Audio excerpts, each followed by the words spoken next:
নমস্কাৰ ছাত্ৰ ছাত্ৰীসকল, তোমালোক সকলোকে পুনৰবাৰ আমাৰ ইউটিউব চেনেলটোলৈ স্বাগতম জনাইছোঁ।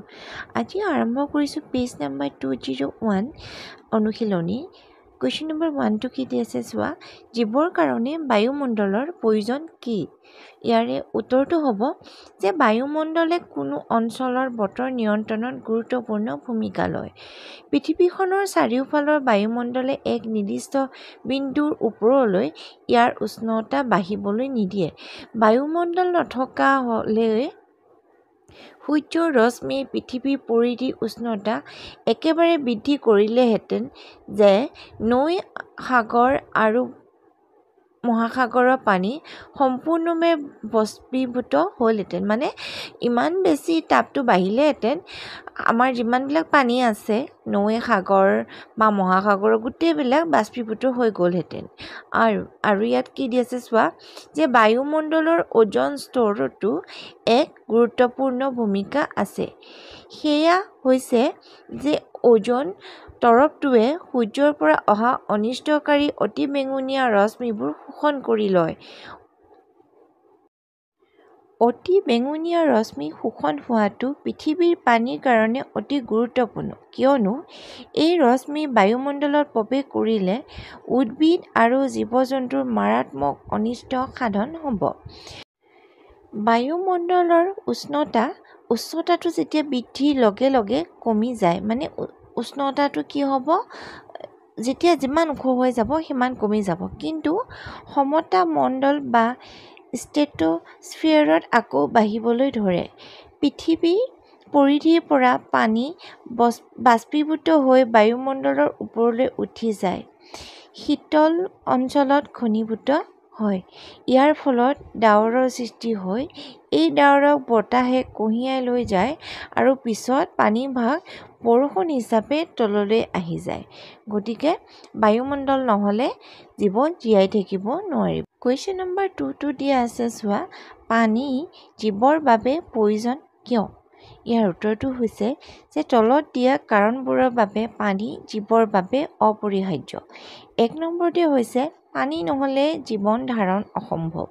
নম্বৰ 2, শৰীৰৰ শতকৰা 60 পৰা 70% পানীয়ে আগুৰি থাকে। নম্বৰ 3 হৈছে আমাৰ শৰীৰৰ ভিতৰত হোৱা সকলোবোৰ বিক্ৰিয়াত ব্যৱহাৰ হোৱা দ্ৰব্যবোৰ পানীত বিভূষিত হৈ থাকে। নম্বৰ 4, পদাৰ্থসমূহ পৰিবহণৰ বাবে পানী আৱশ্যক।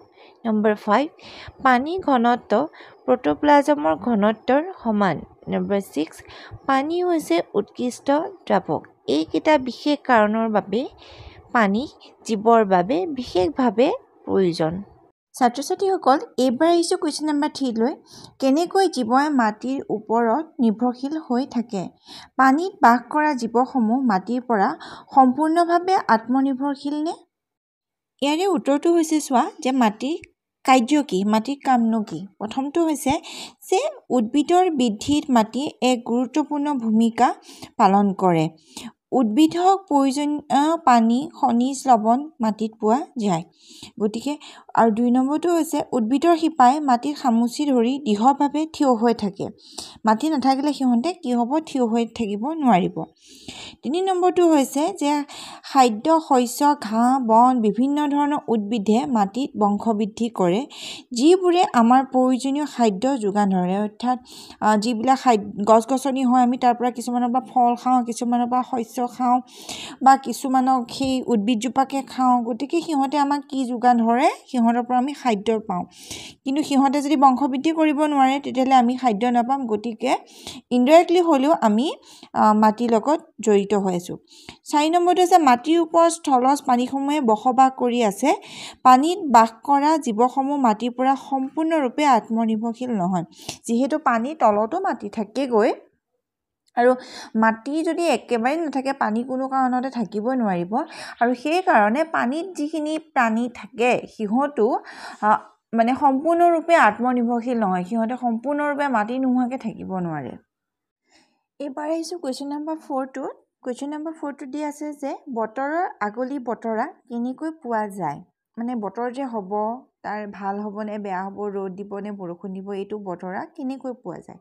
ইয়াৰ উত্তৰটো হৈছে যে তলত দিয়াবোৰ অধ্যয়নৰ জৰিয়তে বতৰৰ আগলি বতৰা পোৱা যায়। মানে তলত যিকেইটা টপিক দিয়া আছে সেইকেইটা আমি যদি অধ্যয়ন কৰোঁ তেতিয়াহ'লে আমি বতৰৰ আগলি বতৰাটো পাম। 1 নম্বৰতে হৈছে বতাহৰ গতিৰ সহায়ত পৃথিৱীৰ বিভিন্ন ঠাইৰ জলবায়ুৰ বিষয়ে জানিব পাৰি। 2 নম্বৰ হৈছে বতাহৰ ধৰণৰ ওপৰত বৰষুণৰ প্ৰকৃতিৰ বিষয়ে জানিব পাৰি। মানে বতাহ জোৰে বলিছে নে লাহে লাহে বলিছে, গতিকে তাৰ লগত সংগতি ৰাখি বৰষুণ কেনেকুৱা পৰিব সেইবোৰ বিষয়ে জনা যায়। 3 নম্বৰতে হৈছে আপেক্ষিক আৰ্দ্ৰতা।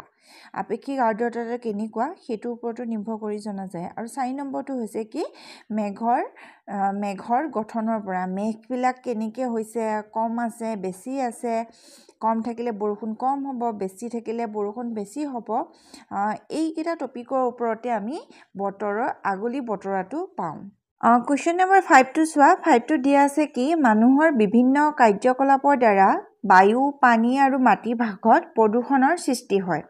তোমালোকে ভাবা নেকি যে কোনো নিৰ্দিষ্ট অঞ্চলত এই কাৰ্যকলাপৰ চিনাক্ত কৰিব পাৰিলে প্ৰদূষণৰ মাত্ৰা কমিব বুলি? মানে কি কাৰণত প্ৰদূষণ হয় আৰু যদি আমি কাৰ্যকলাপ কি কাৰণত সেইখিনি হৈছে আমি যদি চিনাক্তকৰণ কৰোঁ তেতিয়াহ'লে প্ৰদূষণটো আমি কমাব পাৰিম নেকি? ইয়াতে উত্তৰটো হ'ব চোৱা যে মানুহৰ কাৰ্যকলাপৰ দ্বাৰা সৃষ্টি হোৱা বায়ু, মাটি আৰু পানী প্ৰদূষণ ৰোধ কৰিব পাৰি। যিবোৰ কাৰকৰ দ্বাৰা পৰিৱেশ প্ৰদূষিত হৈ আছে সেইবোৰ প্ৰথমতে চিনাক্তকৰণ কৰাটো প্ৰয়োজন।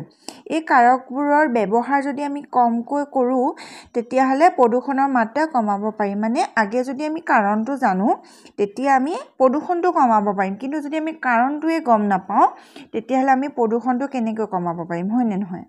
এইবাৰ আহিছোঁ কুৱেশ্যন নম্বৰ 6টোলৈ। কুৱেশ্যন নম্বৰ 6টো দিয়া আছে চোৱা যে বনাঞ্চলসমূহে বায়ু, মাটি আৰু পানীৰ গুণাগুণৰ ওপৰত কেনেকৈ প্ৰভাৱ পেলায় এটা টোকা লিখা। ইয়াৰে উত্তৰটো হ'ব তলত দিয়া ধৰণে বনাঞ্চলে বায়ু, মাটি আৰু পানীৰ গুণাগুণৰ ওপৰত প্ৰভাৱ পেলায়। কাৰণকেইটা তলত দিয়া আছে। 1 নম্বৰতে আছে চোৱা উদ্ভিদৰ শিপাই মাটি অৱক্ষয় বাধা দিয়ে। মানে উদ্ভিদৰ শিপাই যেতিয়া মাটিটো ধৰি ৰাখে তেতিয়া মাটিটো ক্ষয় নহয়। নম্বৰ 2 উদ্ভিদে বতৰৰ পৰিৱৰ্তন ঘটাই থাকে। মানে ৰ'দ দিলেও বৰষুণ আকৌ আনে উদ্ভিদে। যদি উদ্ভিদ নাইকিয়া হৈ যায় তেতিয়াহ'লে বৰষুণ নোহোৱা হৈ যাব। নম্বৰ 4টো হৈছে বনাঞ্চলৰ পৰা খাদ্য পোৱা যায়। যিমান বনাঞ্চল আছে তাতেতো আৰু ফল মূল লগা গছো আছে, গতিকে তাৰ পৰা আমি কি পাওঁ? খাদ্য পাওঁ। নম্বৰ 4টো হৈছে যে বনাঞ্চলে অক্সিজেন এৰি দিয়ে, ফলত বায়ুত অক্সিজেনৰ মাত্ৰা সুস্থিৰ অৱস্থা থাকে। কাৰণ বনাঞ্চলবোৰত ইমান গছ থাকে আৰু সেই গছবিলাকে প্ৰচুৰ পৰিমাণে অক্সিজেন বায়ুমণ্ডলত এৰি দিয়ে। আৰু আমি যিবিলাক ঠাইত বসবাস কৰি আছোঁ তাত যদিও গছ কিছুমান ঠাইত কম আছে তথাপিও সেই বনাঞ্চলৰ পৰা যিটো অক্সিজেন বায়ুমণ্ডললৈ গৈ আছে তাকে আমি ব্যৱহাৰ কৰি আছোঁ। নেক্সট পইণ্টটো চোৱা যে বনাঞ্চলে বৰষুণৰ বৃদ্ধিত সহায় কৰে। আমি আগতেও জানো যে বনাঞ্চলত থকা গছ গছনিয়ে বৰষুণৰ বৃদ্ধি কৰে। আৰু নেক্সটটো আছে যে বনাঞ্চলে প্ৰদূষণৰ মাত্ৰা কমাই ৰাখে। য়েছ, সেইটো এটা মোষ্ট ইম্পৰ্টেণ্ট কথা যে গছ গছনিয়ে প্ৰদূষণৰ মাত্ৰাটো কিছু পৰিমাণে কমাই ৰাখে। ছাত্ৰ ছাত্ৰীসকল, আজি এই ভিডিঅ'টোৱে এই চেপ্টাৰটোৰ আটাইতকৈ শেষৰটো ভিডিঅ'। আশা কৰিছোঁ তোমালোকে এই পাঠটোত যিমানখিনি কুৱেশ্যন এনচাৰ আছিলে তোমালোকে খুব ভালদৰে বুজি পাইছা। মোৰ ভিডিঅ'বিলাক নিয়মীয়াকৈ পাই থাকিবলৈ আমাৰ চেনেলটো ছাবস্ক্ৰাইব কৰি ল'ব নাপাহৰিবা। আৰু যদি ভাল পাইছা, কিবা যদি অলপ ভালদৰে বুজি পাইছা তেন্তে লাইক কমেণ্ট এটা কৰি দিবা দেই। ধন্যবাদ। পুনৰ লগ পাম আকৌ এটা নতুন অধ্যায়ৰ সৈতে।